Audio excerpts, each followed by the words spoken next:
Stronger rules to protect our economy. Always Thank agree. you, Senator Warren. Senator Cramer of North Dakota is recognized. Thank you, Mr. Chairman. And I cannot resist getting back to the issue of energy. You said a couple of questions ago that that oil producers in the United States didn't adequately anticipate, or something to this effect, anticipate the robust return to demand, and that as a consequence, they did not respond by producing quickly enough. Is that basically what you said? Well, prices were very low for a time. Many energy companies suffered losses.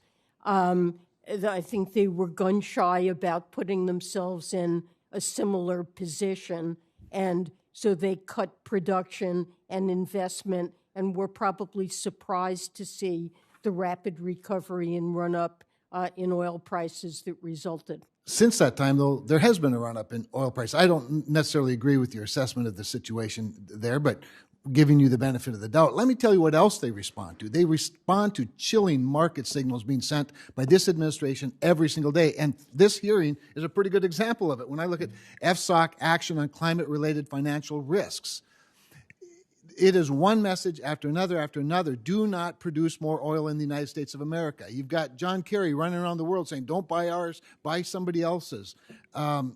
You've got the moratorium on federal drilling. You know, now they open up 20% of the available drilling, but then they announced that they're not going to allow any drilling on the 20 acres that are open for easement, or 20% open for easements. But FSOC itself, including the SEC evaluating these disclosure rules, these are chilling messages. The Fed, with its two committees to better understand climate risks and incorporate committees into supervision of financial firms, even the Department of Defense, as we evaluate the National Defense Authorization Act, the President's budget, 5 times in his opening statement to the Armed Services Committee, Secretary of Defense Lloyd Austin used the word climate change 5 times. 5 times. Well, there's a war being fought in Europe where energy has been weaponized, where this administration itself has helped weaponize oil. And you know what else?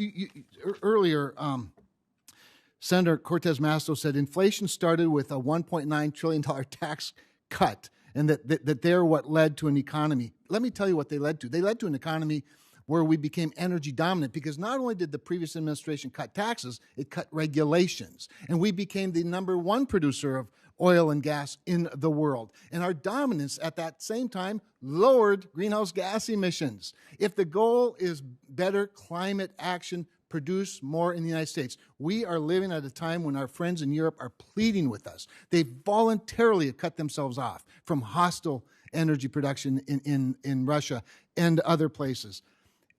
This administration went to Venezuela for help. And then they went to the SPRO, to your point. And now we have, not completely depleted, but less oil in the Strategic Petroleum Reserve at a much higher price to replenish it. It's done nothing to help inflation. It's only helped drive up costs. I could go on and on. I don't want to be the person that doesn't give you a minute to respond to all of this, but I'm all for aspirations. And I think a 2050 fantasy is a great aspiration.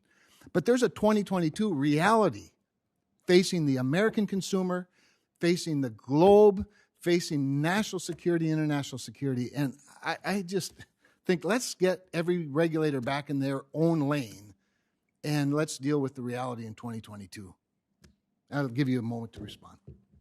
Well, I agree with you that there is going to be a transition path with respect to energy, and I don't think that anybody believes that we can switch completely to renewables in the short term.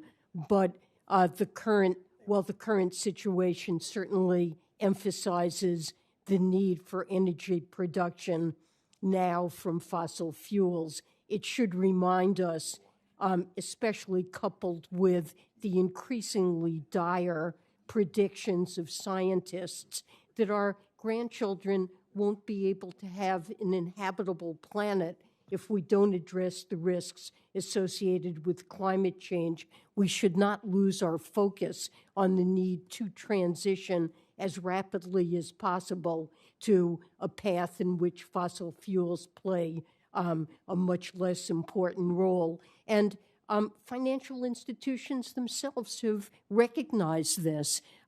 There's an alliance called GFANZ that almost all the large American banks voluntarily signed up with, that they've pledged voluntarily to align their own lending portfolios with a net zero by 2050 approach. So medium term, we need to move away from fossil fuels. Short term, obviously, we have a problem. And in the transition, though, we ought to be producing more American fossil fuels, because as we produce more American fossil fuels and sell into the global marketplace, we reduce the emissions. We create a transition that's both useful for the investor and useful perhaps for those who are worried about climate change.